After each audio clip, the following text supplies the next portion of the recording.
এই ট্রাকটি যে নিয়ন্ত্রণ হারিয়ে ভোর 5টার দিকে এরকম মহাসড়কের পাশে যে যমুনা সেতু সংযোগ সড়ক রয়েছে ঢাকা টাঙ্গাইল মহাসড়কের, সেই সংযোগ সড়কের পাশে এটি দুর্ঘটনা কবলিত হয়, নিয়ন্ত্রণ হারিয়ে খাদের নিচে পড়ে যায়।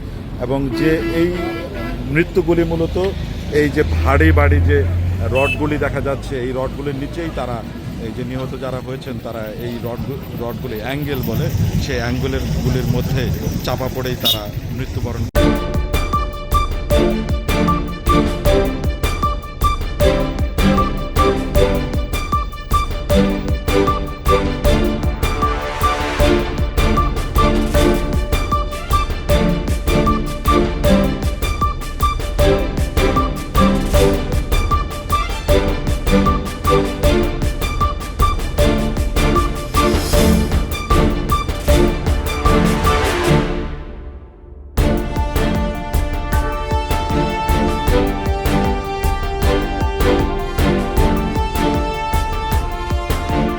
বসুন্ধরা টিস্যু, অশুদ্ধতার বিরুদ্ধে এক বিন্দুও ছাড় নয়।